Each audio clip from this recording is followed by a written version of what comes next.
So what was the scariest part about that whole timing and that situation? You know, not getting extended in Carolina.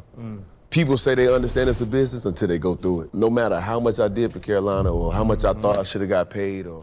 Giants get inside the man they paid a lot to get, Brian Burns. I think the game in trouble because these dudes ain't really built like that. They ain't is been the in word. trouble. Historic year. You followed behind Myles Garrett, who had obviously the most historic sack year in the history of football, but with 16 and a half. What impressed you the most about Jaxson Dart this season? Confidence, straight up. You feel me? But he barking at me as if like he wants some smoke. And I'm like, you just got here. How did it work over with the women talking about Pikachu and cars and stuff? I think you should know who you are. My traits is length, speed, quickness. You was just a funny built little dude. Funny built. But your body type and a 7-year-old, y'all look weird. You ever had somebody believe in you so much before you even believed in yourself? That was my brother. What needs to happen inside that locker room, inside that building for the New York Giants to get back to being one of those teams we talk about as a playoff team every single year? Hold up, limitless, niggas to me, guy pinning it. I fought the head to witness it. Got my people feeling militant. Way I'm feeling, get me up. On the mission, get me up. Knowing me, I got the key. Only vision I can trust. Trust, limitless, niggas to me, guy pinning it. I fought the head to witness it. Got my people feeling militant. Big man. That's right. What's happening? You good, baby? Tell it, man. Chan, you see, that's how you're supposed to be built. Play What's back up, dude? right there. What's good with You know what I'm saying? I Play can't outside. complain. No, sir. These are hybrids nowadays. We weren't built like that. I don't think my arms can get over there by him like this get over there by me. But Yeah, I saw the thing. It said you had almost like a 7 feet wingspan. Something like that, probably. That's crazy. you don't even Speed know. of power More is like this, ridiculous. Hey, freak of nature, man. Freak of Yeah. nature. That's Brian what it is. Burns, man. Welcome to the Pivot. Channing Crowder, Fred Taylor, and Ryan Clark, Pivot fam. Thank y'all for pivoting with us. Second Florida State guy we had in the same week. The first was Tyreek Withers. And Freddie T is so old, he spoke to Tyreek's class when he was in elementary in Jacksonville. He was there to be inspiration. Seriously? You just I got don't in mean here, like that. I bro. was just saying. And you a Seminole. You already got one strike against you. Come on, man. Fred used to use They pay wanted phones. me. He used to have pay phones with a quarter. Back in the day.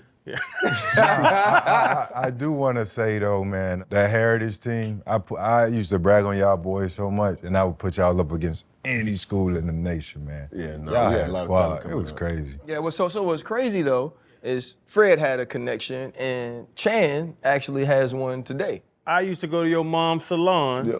with Miss D to get my hair done. Uh-huh. And I remember you walking in there a couple times. You was just a funny built little dude. Funny built. But your body type and a 7-year-old, y'all look weird. So Fred, All right. Fred, did I ever say, I don't even remember, did I ever say anything that improved your life? Nah. You said some crazy stuff. I ain't gonna lie, you said some crazy things. I remember there was a time my pops was around, Ronnie was around, my brother. Yeah. There was a time y'all was talking about something and I walked in the room and my pops escorted me back out because I don't know what you was talking about, but I couldn't be in there. Ain't no telling. B, that sounds about right, man. I just want to say first off, before we really get into it, historic year, bro. Your name is in New York Giants lore with names like Strahan and Taylor and Tuck. The third name on that list was 16 and a half sacks. You followed behind Myles Garrett, who had obviously the most historic sack year in the history of football, but with 16 and a half. And to be doing it on a team that wasn't competing for the playoffs, that says a lot about who you are. How difficult, B, is it, though, to continue to play at that high level, to continue to work the way you are and were, and have your team struggle this year?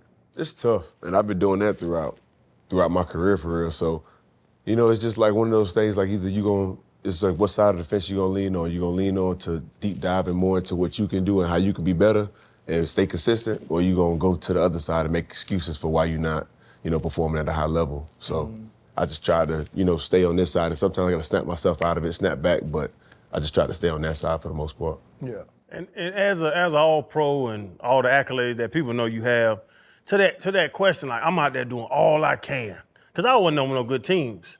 So hell, I ain't doing nothing, but hell, we ain't doing nothing. So, but for you, like you going out, you doing the Pro Bowl challenges and all the stuff and all that, but there's no team success. Mm-hmm. So to what you just spoke about, like, is there something you try to do or have to do? Because now you 7 years in, it don't sound like a long time, but you an OG now, you a vet. Yeah, shit crazy to say 7. I'm going on 8, man. So, but I don't want to end my career, not playing any ball that, really getting to that big dance and really seeing what can shake, like playing meaningful ball. I don't want to end my career, always on the losing side of it. So, I'm really excited about what we got going on in New York. Hopefully we get this thing turned around because I ain't trying to go out like that. Yeah, no, I was kind of alluding earlier when you first sat down about how great your high school team was. Then you went to a successful college program, and then reality hits in the NFL. It's tough. You haven't been a part of a winning season. So to go from those experiences before you got to the league to now, like how challenging is it for you though, like mentally? It's a shock because I ain't no loser, and like you just said, from where I came from, it's like South Florida, it's just all football. Football is huge down there, and I ain't never been losing. So to have the turbulence that I had in college, because I did have turbulence in college too, I ain't gonna lie.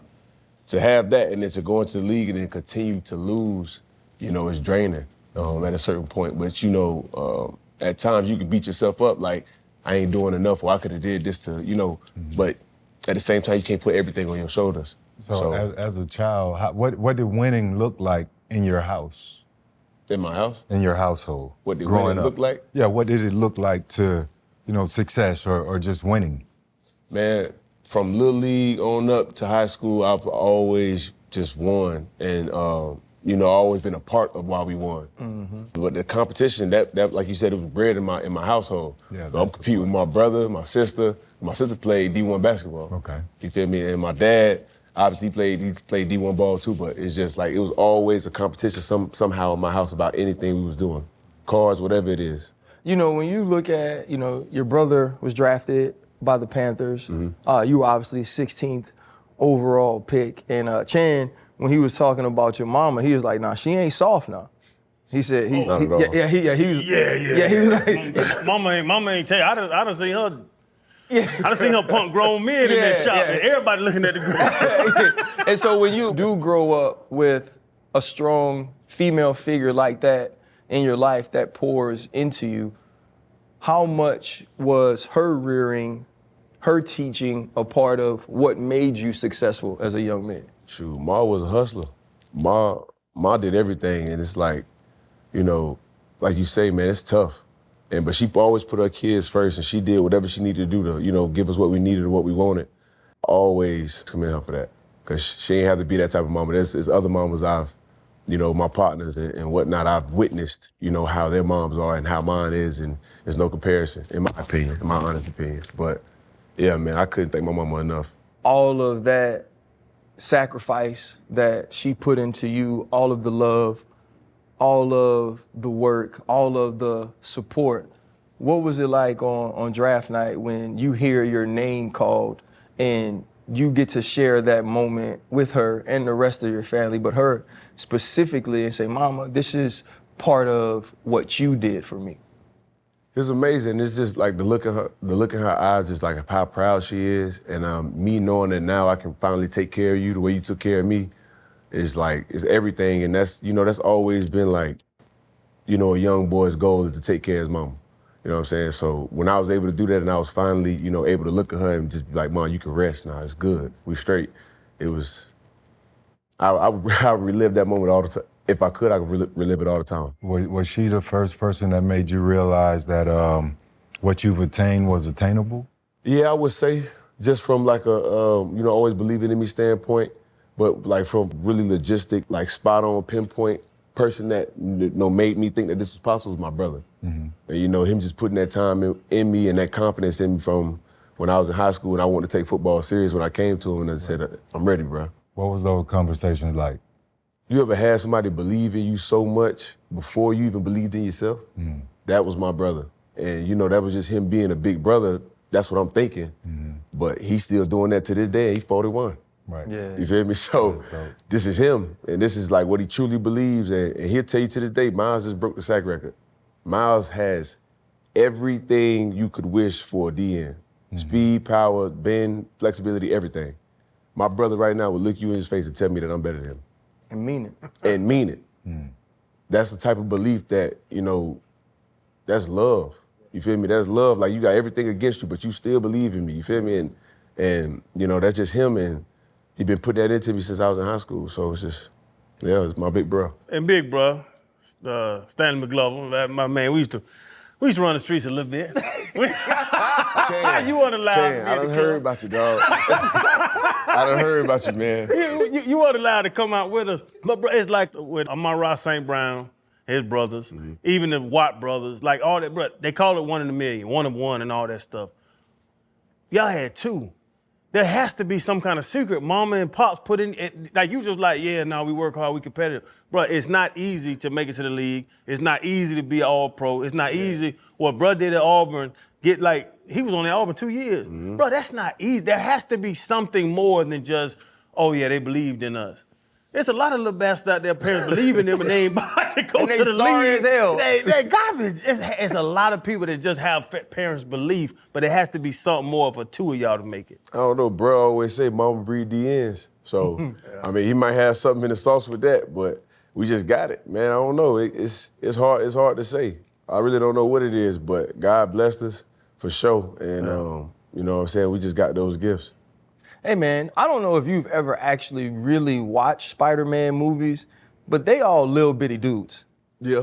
Right? You are not a small human. What was it about Spider-Man, or what was it about, what became your celebration that drew you to that? Because y'all ain't the same body type. Man, it's just always, Spider-Man been my favorite, since I was a jit. How the whole thing came about, I was in college, just playing around, horse playing with the guys, whatever. And I always seen this Vine on my phone, and it was this dude on the porch that just bust out a Spider-Man move. I just thought it was the dopest thing ever. So boom, we in practice, I'm messing around, fucking around, I hit this pose, boom. Everybody like, the hell is that? So all right, we fast forward, we played Wake Forest. On my second sack, I went ahead and hit it, bam. And everybody kind of peeped what I was doing, and then when I got the picture and I posted it, it blew up from there. Yeah. But Spider-Man always been, my favorite, and the speed, the agility, the flexibility, I feel like that's all in my game. It's just in a bigger package. You feel me? So that's kind of how it is. Is that why you wanted to go see Avengers Endgame as a celebration for your draft? Hell Did y'all actually go see it? Yeah. Bro, Okay, that was the first thing. so you get drafted, you like, shit, we about to get this money. I'm finna go watch Iron Man die. When you told everybody you wanted to do that, what was the reaction? Same reaction you just gave me just now, that's it? But nah, that was cause even before the draft, before all that, I've been waiting on that movie to come. You feel me? I'm waiting on the next one. You see me? So that's just kind of my geek side. I like Marvel, I like anime.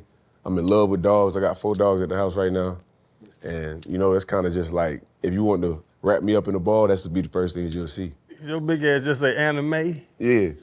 You a nerd a little bit. That shit on the hat right now. But you a nerd a little bit. You in the One Piece? Yeah, but I ain't finished it. Nah. See, you know somebody, you just... Poquito. I'm gonna be honest, he nigga a ain't nerd for Spanish. real. Freddie Nah, T, I'm not man. a nerd, but I got kids. They're into all of that different stuff. So I know about Naruto and One Piece, collect the cards and stuff. So that's about That's it. dope. Why, what's So up? we're grown men with bills and we need health insurance and things of that nature. He talking about Naruto in One Piece. That's why I'm looking at y'all. You said the first one wrong, first of all. Who, Naruto? That's the little boy run funny? You better not run. You big ass better not run off the field like this. All right, nah, I'm going to dive on your ass. I don't do all that. I just enjoy the storyline. That's all. Hey, Jay, he run. Bruh, if you get a sack and jump up and run off the field like this, bro, it's over for us, bro. I ain't gonna catch me doing it, I promise you. Chan used to hate on YouTubers. Now he's a YouTuber. They call him Mr. TikTok when we walk through the airport. You used to hate on YouTubers, why? Well, they would call them the influencers. And all. Nah, I ain't understand. I'm like, what do you do? What do you excel at? They're like, video posts. And I'm like, well, I can post a video of me cooking. I understand it now. Back in the day, I'd be like, and I'm a pocket watcher. To get a $150 million deal, you're great at rushing the quarterback. Yeah. There's people that That's have a skill. Huh? That's a skill. It's a skill set. There's people that have a lot of money and they don't have a skill set. And I didn't understand. I thought you had to excel at things to be able to become rich. I got you. That's a nice perspective. Yeah. And I think I'm wrong now. I figured out I'm wrong. Yeah. Hey, Because Jake Paul getting his jaw broke and making hundreds of millions of dollars. Yeah, yes, he is. I'll fight that big old black man for his name. Anthony Joshua, he hit me in my mouth for $100 million. Hey, B, so we're in New York, and a lot of reasons for that is because you're not in Charlotte anymore, right? And they both kind of mentioned, like, a little touched on the whole contract stuff or whatever. Mm-hmm. What was the scariest part about that whole sort of ordeal? And because you bet on yourself. And a lot of guys say, oh, I'm going to bet on myself, but some risk can come with that too. So what was the scariest part about that whole timing in that situation? I'd probably say the scariest part was just like the unknown. And what I mean by that is like the injury, going through the contract negotiations and things of that nature. I didn't sit out, so I did camp, I did everything, full go, went into the season, whatever. But at a certain point in time when they was like, teeter-tottering about the number or whatnot, and they kind of just stopped negotiating, I was like, all right, cool. But at that point in my mind, I already had my mindset about I was gonna play the season regardless. Okay. I just felt like it was more important for me to be on the field, be with my teammates than to, sit out or whatever the case may be, because I knew it was gonna get done, or I knew somebody was gonna do it, Right. regardless. The only scary part was the injury, but, I leave my faith in God and whatever happens, happens. You get to New York and you don't win in Carolina. No. You deal with different coaching changes. You get to New York and Dayball sort of had it rolling, and then it goes downhill, and you have this season where you play at an extremely high level. The coach is fired. Eventually, the defensive coordinator is fired. What needs to happen inside that locker room, inside that building, for the New York Giants to get back to being one of those teams we talk about as a playoff team every single year? I really think it's within the locker room as far as like getting some older guys, some more leadership. And I feel like the leadership that we had, like obviously the season didn't go how we wanted it to. But the leadership that we did have in the locker room was great. From Russ to Jameis to myself, Bobby Okereke, Dexter Lawrence, like it was leadership all throughout. And I feel like now once you get the right guy or whoever they pick, once you get that and they follow like kind of what we're trying to implement from this season, I feel like everything's gonna get rolling from there. Part of that is going to be the young quarterback, Jaxson Dart. I got to see him play in person. The kid is truly fearless. Sometimes, from my perspective, to a fault. But he's extremely talented. You can see the way that he energized the team when he became the starting quarterback. What impressed you the most about Jaxson Dart this season? Confidence, straight up. And I seen that firsthand in training camp, because obviously he was the second, third, whatever, so we was getting reps against him. So I'm running him down, whatever the case may be. Obviously tagged him off on his hip, but he gonna tell you that he made it to the end zone. You feel me? But he barking at me as if like he wants some smoke. And I'm like, you just got here. Him and Abdul and Scat, all kind of like-minded. You know what I mean? So they just came in running their mouth, and I'm like, yeah, this is a little different. This ain't how other rookies came in. This ain't how I came in. Yeah. So Dart had confidence out the jump, and like he just lets his confidence just breathe. It just exudes over the team. And like you just said, he's talented, bro. He's an electric player. Yeah. So that get us hyped. Yeah. The other quarterback, your Seminole brother, did he tell you what Publix he hit to get them crab legs? Nah, man. I wasn't even there yet. I don't know nothing. I think he a changed man. He ain't on that no more. Yeah, I already know. But no, I really want to ask, how much does respect matter versus, signing a big contract that you sign? I think it matters a lot. I've seen both sides of it. I've seen guys that, have gotten paid and, that's kind of like their end goal. That's kind of just like where they want to rest and like, okay, I did it, I'm cool off of it. They don't have the same work ethic. But I realized like once you see a guy that has gotten paid and he's still striving for more, I feel like the respect is different. So I feel like the respect I get from my teammates is different because of the process that, I viewed a lot of things after I got paid. I viewed a lot of faults in my process and in the way I went about things in the business. And it took myself to realize that, but it also took a coach to, hold me accountable throughout the season. Right. But once you change your process after you've gotten paid, it speaks a lot more. We had Devontae Adams on. He talked about the Terminator mask he pushed down and kind of reads the DB. He said like the Terminator mask. That's his helmet. Yeah, well, the Predator. He talking about. He said Terminator, when the Terminator would look at somebody and it'll start playing different scenarios in his mind. Then when somebody would move, it'll go to a different scenario, stuff like that. Okay. And the screen, so like that from a receiver makes sense when you're looking at DB's feet, you're looking at their depth, you're looking at things.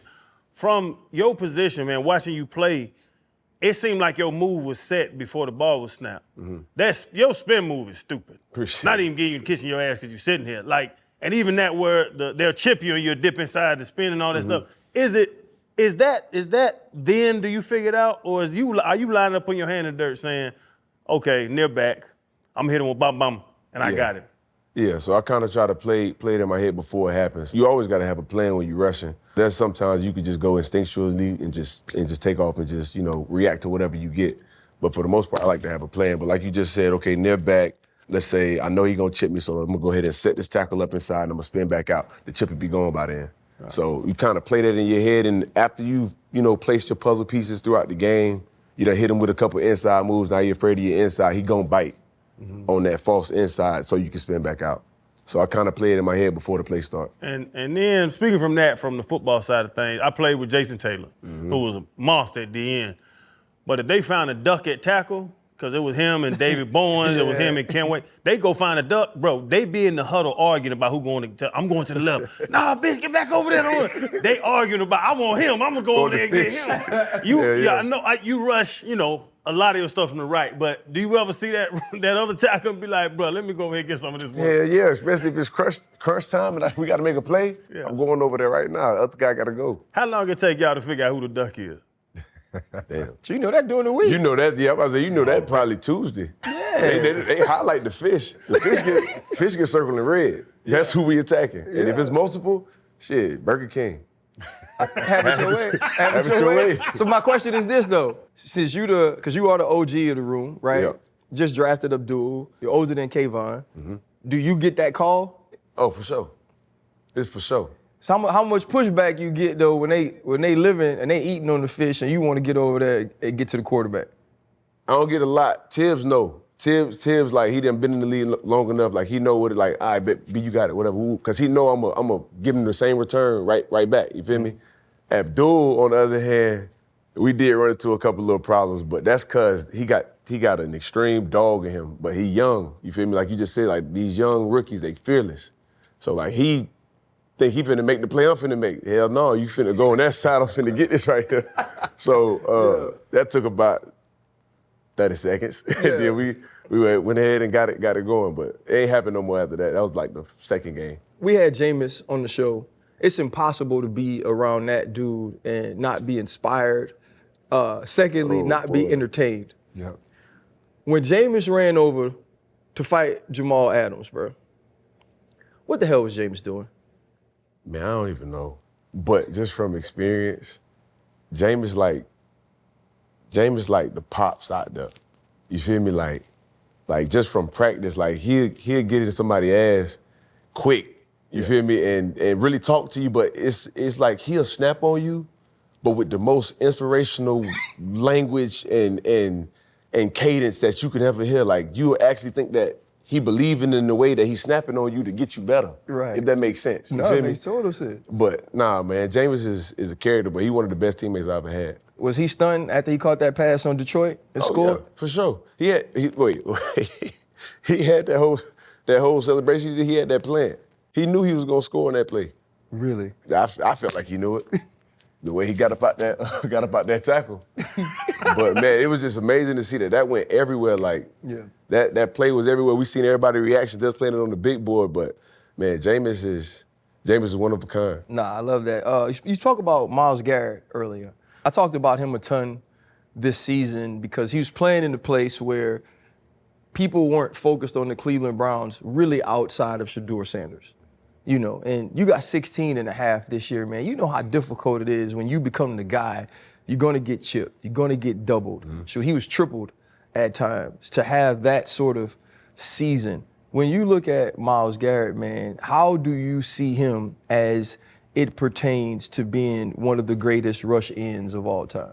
He definitely up there, and he's, just reiterating his case to being like the best. Like I said, like I really don't see no weakness in his game from a pass rushing standpoint for sure, because he can beat you all ways. He can go through you, he can go inside, he can go outside, fighting through chips and doubles, and he's just athletically a freak.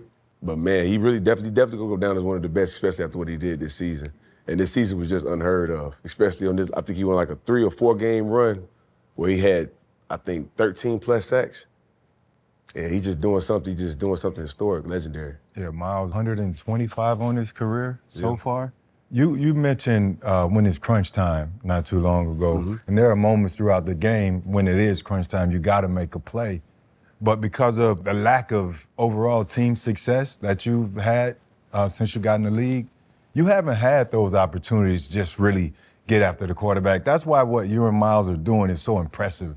Like, you guys are always playing from behind, and teams are going into run mode, so you don't get as many opportunities as a lot of guys might fortunately get. Do you fantasize often by being flipped, where you can actually be on a successful team, so now you can be in those situations after blowouts, so you can get more shots? Yeah, man, I mean, that's a pass rusher's dream, to have a 2-score lead, and they can't do nothing but pass the ball, and it got to be dropped back. You can't keep everybody in. You got to get them out on routes. So, I mean, I got clear one-on-ones across the board. That's a pass rusher's dream, and I do think about it. And I've had, little bits and pieces in my, like, certain games we may, be hot, and I may get the feeling of that. Like, I know it's pass all day. I can peel my ears back. I ain't got to worry about no run, and I'm gone. But, that's just not my reality all the time. So, I got to just flip my mindset and like, okay, bet. If I know that, we might be behind or whatever the case may be, I got to get them early, or I got to make my opportunities count. I got to make them count. I ain't got too many. Right. Because second half, once they start doing this, oh yeah, it's over. How wrap. receptive have these New York fans been since you've gotten here?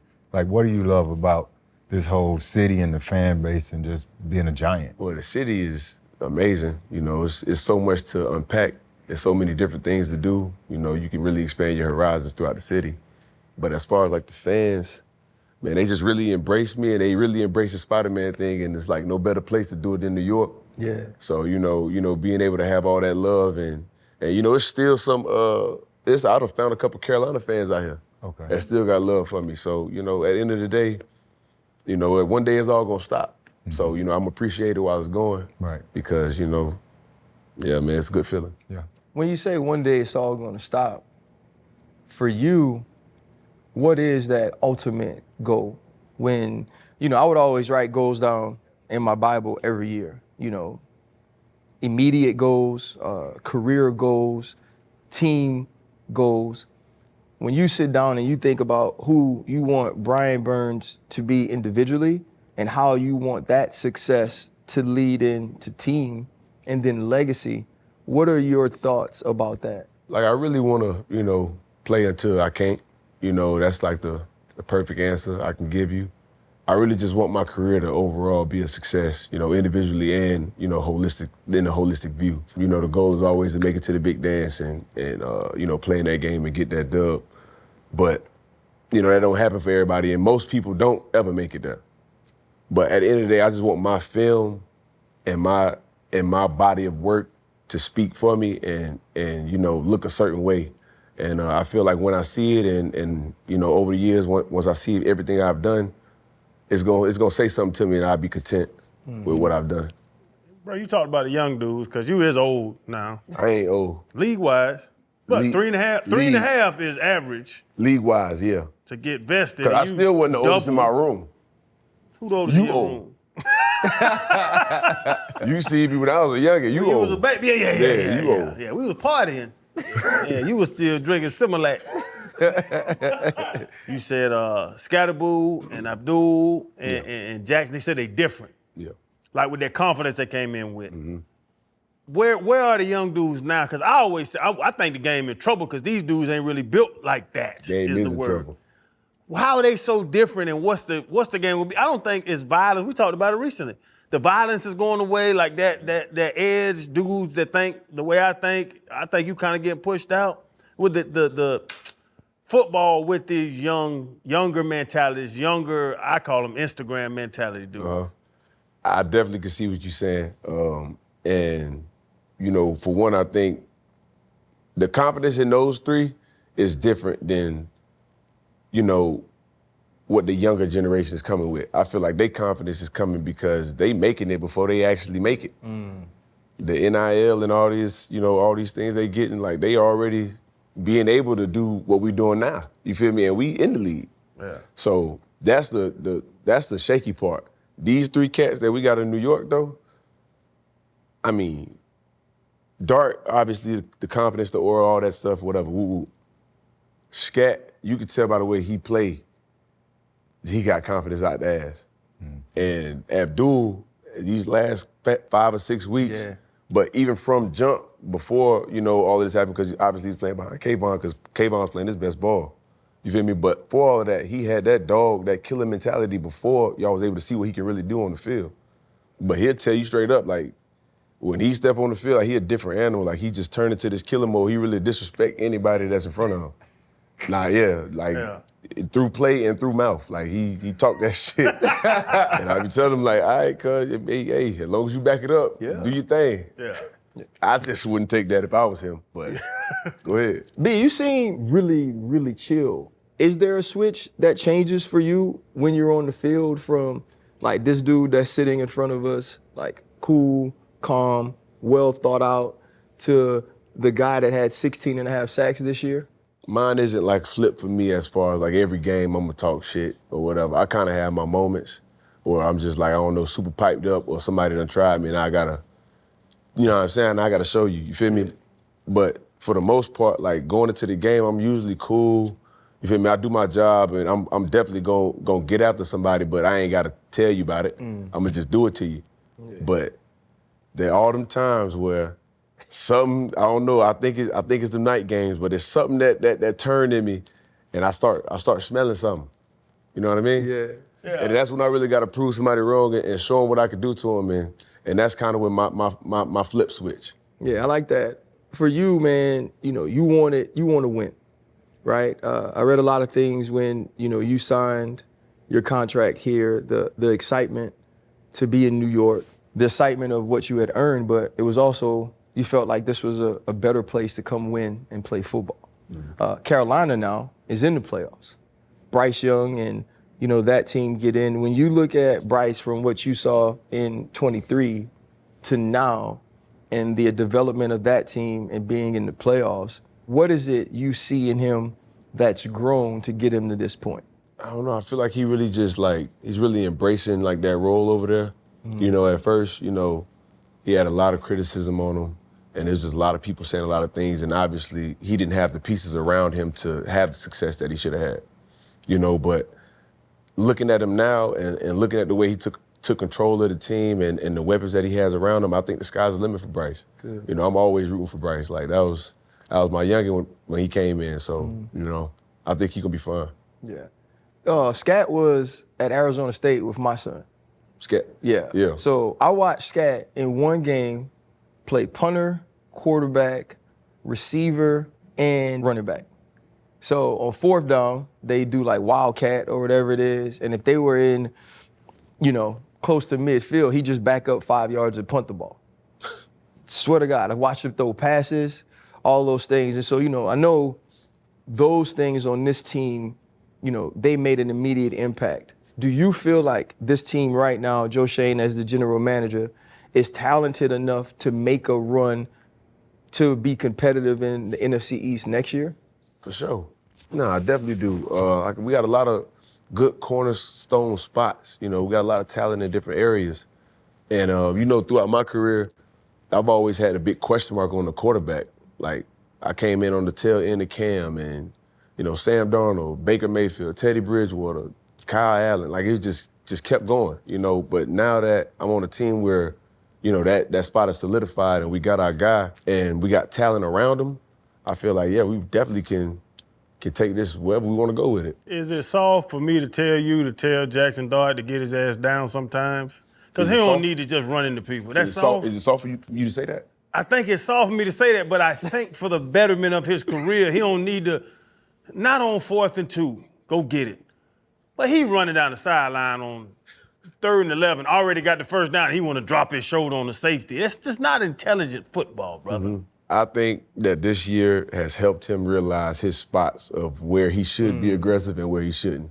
And, you know, with a guy like that, with so much dog, so much confidence and talent, you know, you kind of got to let him find out, you know. And that Patriots game, I think he found out. You feel me? So now I feel like his calculated risk should be better. You feel me? So I think he'll handle it for sure. How do you not let this city eat you up, bro? Like, you were talking about all of those guys on your team. You know, like, shoot, Scat was drinking out of his shoe on streams when he was hurt. You know, Jaxson Dart being spotted going to certain restaurants because that's what this city cares about. You know, we sat with O and OBJ, and he was talking about that. You know what I'm saying? Like, I knew OBJ when he was 16, 17 years old. You know, what he eventually turned into wasn't something he was prepared for. Yeah. New York ain't Carolina. Right? When you're the star rush in or you're the star quarterback, this city could eat you alive. And the main thing no longer maintains or is continued to be the main thing. How do you fight against letting the city take away from what you do on the field? I stay out the way.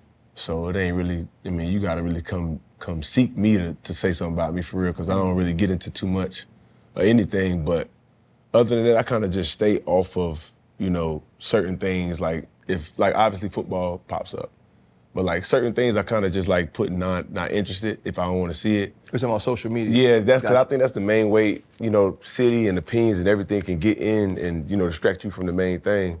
So I kind of just like, my recipe is just to stay low key and, you know, keep it off my timeline as much as I can. Yeah, just to add to what RC was saying, and it's in the form of just really staying grounded, because you got the money, you got a ton of that. You get the praise. Obviously, in this city, they're going to show you much love. But the noise can get overbearing. It can get loud. How do you stay grounded? Like, is it anyone that you lean on to kind of help you get back to neutral? Yeah, no, that's for sure. That's my support system, my brother, my mom, sister, my pops, and then my boys. Like, they always, you know, always going to be there for me. You know, win, lose, or draw, bad game, 3-sack game, don't really matter. Like, they always gonna be there for me, always gonna have words of encouragement. So I can always lean on them when times get hard. You know, because my first year in New York, I mean, I didn't have a bad year, but it wasn't what I wanted to do. Right. It wasn't what was expected of me. So, you know, going through that, I kind of lean on them, you know, when my times are shaky, but, you know, they always got my back, so. You seem like an introvert in somewhat being to yourself and not really putting yourself out there. When you're going through things, sometimes people don't know. Mm-hmm. And if you don't share those things, if you're not having those conversations, what are some of the difficult times you went through, and how did those times build you up to who you are now? Yeah, like, the difficult times is like, you know, when you're not performing to your ability, as well as losing. And you start to let that noise seep in, like you start to have a little bit of self-doubt and question yourself. But you could do that for a minute, but at a time you do got to snap back, because, you know, this is a production-based business. So at the end of the day, I got to get back right. I got to get back on my pivot. That's funny. I got to get back. I got to get back right, because I got to perform. Otherwise, I'm gonna be gone. The next cat gonna be in here, you know, doing what I'm supposed to be doing. And, you know, being able to have my brother, you know, push that confidence in me, my mom push that in me, my boys, you know, I don't feel like I can fail. Yeah. I would say this about your family, man. I don't even know why I was in Florida. We probably had shot a show or something. Like, I'm boarding my flight. He walks up to me and he's just like, hey, man, you know, I'm Brian Brenner's brother. Like, would you have him on the show? Hell yeah. Like, I was like, that's the way we like it to happen. You know what I mean? So we don't have to DM. So I just know, I guess I'm just saying that because they're so proud of you. Mm-hmm. You know what I mean? Like, you could tell that your accomplishments, it isn't one of those things where people wish they were you or they want to be in your shoes. They legitimately want to support you, want to have your back, want to see you be seen in the best light possible. And I think when you have that sort of support system, now you just got to go out and do your part. You know, and I think you have done that, and the way you carried yourself throughout some of the things that have happened since not only being in the league, but being in New York. Like, that says even more, you know, about who you are. I do want to ask this question, though. You didn't want to fight Mac Jones? Talk about for that ankle thing? Nah, man. Nah. It wasn't that deep. It wasn't that deep. But you know, whenever that all happened, like whatever he said, like I just kind of like chalked it up, like to ball. It is what it is, and keep it pushing. Like at the end of the day, still was a strip sack. So Yeah, it was. It was. Who are your top 5 DNs from past and your top 5 DNs now? It's tough. From the past, who I used to love to watch is JT, Alden Smith. I used to love Pep, even though we ain't nowhere near the same, but I used to love Pep, Von Miller, and I'd probably say Khalil Mack. Can I throw one in real quick? Yeah, go ahead. He was drafted 16th overall, same as you, in 1999. His name is Javon Curse. They called him the Freak. The Freak. Yeah, the Freak. The Freak was tough. Yeah. The Freak was tough. It was just, I don't remember too much about him. I don't know why, He but played in the wrong era. He was just like you, same height. Because he was a baby, Fred. He was one. he was insane though. He was 1 year old. Yeah. You but think I'm he saying, watched but he- Freak at 1 year old? He talking about, the hey, mama, turn on them Titans. Let's see what The they younger gonna do. generation watch YouTube to catch the highlights. That's all I'm saying. I ain't saying he had to watch them. I'm just saying, you know, I it's see a what you're saying, the possibility. same body, I'm just the trying same to build, draw the a long comparison arms, because yeah. when I see him, about the same height, the same wingspan, hands, speed, the power, athleticism, I see the same fucking person. Yeah. It's just Vaughn played in an era where he didn't get as many passing opportunities, and then he was in the Central, played the. It was always run downhill. Steelers, run downhill, but he was unblockable, bro. Same thing. I think he still Same holds thing. I think he holds a rookie record, single sack season. I can't even remember. That's a believe good, he do, that's a I good think. trivia question, though. Something that I was actually talking to my kids about recently. It's funny you said, Pep, I can't do what he did. But y'all both great pass rushers. That humble respect, is that something that players need where you can watch JT, y'all are speedsters, so get off the edge. And I watched him. But like, you also can watch some of them bigger dudes and be like, I can't do no James Harris and stuff. I can't, Peasy was a power guy. Like to respect their ability, both of y'all being great pass rushers and understand, I can't do that move. I'm gonna just do what I do, but I'm gonna see how he approaches it. Is that something that great players have to have? Yeah, I think you should know who you are, you know, to really maximize like what the gift that God gave you. You know, me trying to be a Pep or be a Terrell Suggs ain't gonna do me no justice. Ain't gonna do nothing for me. You know, my superpower, my traits is length, speed, quickness. You know, Suggs was a run down your face, run you over. Pep is 6'7", 300, like, we ain't match. But I can respect, you know, the way you play the game and what you do. You know, it ain't got to look the way I wanted to look or how I play. You feel me? So I think every great player do need to know that. You need to know who you are and you can have respect for others and that they do it differently. You had a Pep jersey growing up, right? Yeah. Yeah, like I worked out with Pep going into the draft just for like a weekend. And I realized that I didn't think I was gonna play very long. You know what I'm saying? The same way I was talking to you coming upstairs. When you see some of these athletes, especially these DNs, man, tall, fast, strong, the ability to bend, you realize like how good you have to be to play that position at a high level. You've played against, the best of players at the quarterback position, the tackle, and I think one of the teams in the East who is the Philadelphia Eagles, right? They're the defending champs. They didn't play at as high a level as expected of them this year offensively. Many people are picking the Rams in NFC. Who would be your Super Bowl pick for this year? That's the great thing about football, though.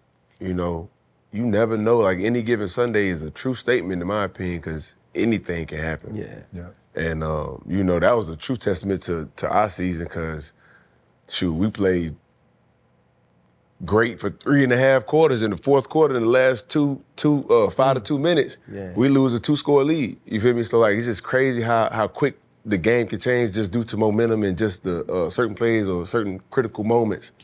So I really don't know who I would choose, but if I had to choose somebody out of NFC, it would probably be the Rams. Probably would be. They are offensively, for sure, the best team going. In a game like Denver, bro, because, you know, I play defense, Chan plays defense.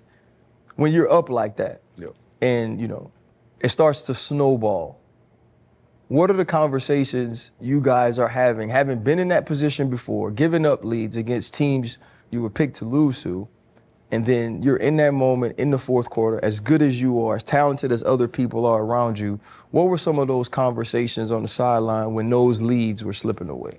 It was really kind of like getting people to like snap back and kind of like calm down, because, you know, it's never about the moment being too big. You always fall back on the way you prepared throughout the week. Yeah. You know what I'm saying? That's what you're gonna fall back on in crucial moments and crucial times. So it's kind of like just getting everybody to calm down, because the momentum has switched. You know, Denver took the momentum, they were making plays, and it's kind of like you just gotta fall back to your fundamentals and basics to get back on track.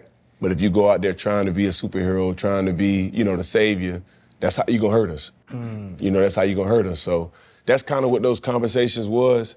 You know, especially with my group, I was just kind of telling everybody, like, chill, let's get back to, you know, what we need to do, and let's hone in on our details. That's pretty much it.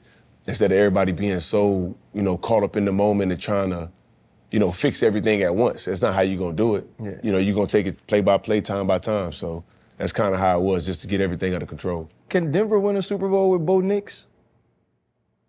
Look at me. Can they? Nah, because Can they? they're going to lose to the Jags. They can't. Anything is possible in this world. Anything is possible. Does it sound like a glowing endorsement for a number one seed in the AFC? I mean, it's great, but I mean, we done seen years where the number one seed get knocked out first. Yeah, that's true. So I mean, anything is possible. Could they win? Yeah. That's But, true. hey, That's true. I want to ask you what we ask all of our guests, the Brian Burns' biggest pivot in life. That's that one moment you can look back on and say, because this happened to me or for me, I am who I am today. just to keep personal, I'm gonna keep that there. But if I can just say, you know, from my career standpoint, I would definitely say, you know, not getting extended in Carolina was my pivot. And, you know, it was just, people say they understand it's a business until they go through it. Right. You know, like I was always one to say, yeah, I know it's a business, you know, take care of your body, whoop, whoop, whoop, all that, everything. I got it. But when you really go through like the ups and downs of contract negotiations and thinking you're supposed to get something that isn't, you know, entitled to you, Right. that's kind of when you go through those, that's why it's kind of when you go through and you really realize it's a business. Like, no matter how much I did for Carolina or how much I thought I should have got paid or, you know, just being a nice guy and doing everything right, at the end of the day, our timelines didn't match up. Right. And that's the business part, that's the business side of it. And I understood that, but it took me some time, you know, to go through those emotions to understand, like, yeah, it just didn't match. And, you know, when I made that pivot, I'm okay, you know, being in New York. Right. You feel me? So I'm doing good. I had to ask you though, bro. I'm in the grown man hobbies. How did it work over with the women talking about Pikachu and cards and stuff? I ain't gonna lie, that's the second time. What's that? That's the second time. That what? That I told you have children attributes? So you ain't got none? No, I'm a grown up. You a grown up. You're a grown up too. Okay, all right. You can't. The Spider-Man thing I understand with the I football. like to drink. I like to drink too. That's my grown up hobby.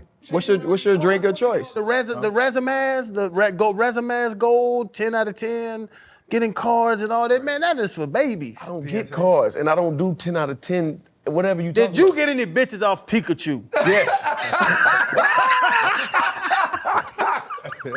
That's the answer you want? Yes. Nah, but yeah, I like to drink.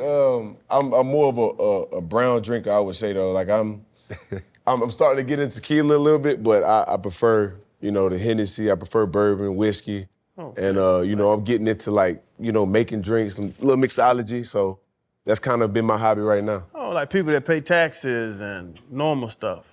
If that's what you want to just chop it up to, then we can do that. B, man, we appreciate you. You knew that was going to come at some point. You knew something was going to come out of his mouth. You just You're gotta... a very good-looking dude. I'm looking at thinking you might have been a virgin for a long time. Because of Pikachu? You're not getting no sex off of Pikachu. It's a little fat balloon. I want to know what you used to do and what you like to do. I used to grab bad ones. Used to what? Grab bad ones. Bad ones? Wake up in the morning, open the windows to look for women. They gonna walk out the dorm sooner or later. Yeah, I ain't gonna lie to you, you a little horny. Hey, I like Charizard. That's my Hey, come on, They go talk to him. You gotta be a little cultured, man. You gotta open your mind. Charizard. But what else you like to do that's grown? You like to go to plays? No, I'm Charizard. You like to go to shows? What you like to do? No, I like to collect cards like with Blastoise. children. You Charizard, but you built like Blastoise. You fish? I fish. You fish? I fish, Are you I good? hunt, I do, man stuff. Hunt what? Testosterone. Hunt what? Deers and hogs. See that? I don't know why you touching that, because your voice lighter than all of them. But what you like to hunt? You said what? Deers and hogs. Nah, because I think I want to get into that this offseason. I got you, bro. We can go shoot something now. All right. We ain't gonna have no Charizards up there. Chad, why you being so hard on this man about that, bro? Cause man, all the You know how cartoon many- stuff get on me. Cause I saw, growing up, and I feel like, oh, big brother, and I was around him as a kid. Now he just grown. You feel like you big let him man. down? I let him down. He and you in the shop, you in the hair salon. We in there getting braids cut But up that's and all. probably And why you they ain't sitting let there me thinking stay in that about room. Pikachu. That's probably why they ain't let me stay in that room, because they wanted me to keep my childhood, because you was in there. I could have probably why. transitioned you better. Man. Let you feel some of that wet warm a little earlier. Oh, you want? Come on. What is wrong with you? He landed in the right space, Hey, what bro. is- They did great. Also, It's too, crazy. I still believe American heritage cheats. Why? Like, Because we got the talent. like, bro, We had talent. you, Pat, Tyson, like, come on. Like, at some point, we got to do a review on this school and be like, okay, this is not okay. You want to know who else came from Heritage? Who? Mally. You know the all-world freshman at Miami right now? Yeah, he's awesome. Oh, he's That's another Heritage product. crazy. But bro, And he was 17 when the season started. he left early. Bro, we just got talent. It's just down there. So who are the Rajah Bell's son hurt his ankle, and that's what put Malachi Tony at quarterback to win the state championship. And Dia Bell is about to go to Texas to play behind Arch. It's loaded, but they don't cheat. Everybody from the area, they just bring them in. Yeah, well, South They Florida just is bring 'em different. in. School's different. Yeah, it is. Who do you think are the best players that people would know from that school? Yourself? Myself, Pat, Sony. Yep. Like, we had so many guys, Tyson, Marco. Before Dallas went over to Dallas was St. with us Thomas. he left his last year. He left his last year. Dallas Turner was with us. James Houston. We just got a lot of guys in the league right now. It's a ton of this. And it's like, of course, a couple of the big names I just named, cool, but it's so many guys under that we still have in the league. BJ, Brandon Johnson. Brandon That was in Johnson. Pittsburgh for a while, Denver for a while. Yeah. Cheating. Charles Johnson. Yep. Yep. Cheating. Nah, it's just Florida. No, It's a Florida thing. Talent. They're talent rich, man. No, talent acquisition. Talent acquisition. That's what we call it in South Florida. That's just the best spot to find your players, man. South Florida is where you find them. Yeah. It's bread down there. Y'all different, bro. Like, I think I'm excited we finally got it done. Wanted to get it done during the season. Also realized the season was going away, that you wanted to be locked in on that, bro. But amazing for you to finish the way you did. And best of luck headed into this offseason. Stay healthy. Keep working, man. Look forward to seeing you here in training camp this year. So, man, I appreciate y'all. My man. For sure. Except How- you. My man. Come on. Hey, we gonna race. But Chan, how you gonna say the man might have been a virgin a long time though? Look how you running. Man, Look. Tan hate anything Hey. he can, bro. Man, he ain't got no sense. He never did. Hold up, limitless. Take a stomach, got pinning it. I fought the head to witness it. Got my people feeling militant. Way I'm feeling got me up. On the mission got me up. Knowing me, I got the key. Only vision I can trust. Limitless. Take a stomach, got pinning it. I fought the head to witness it. Got my people feeling militant. Way I'm feeling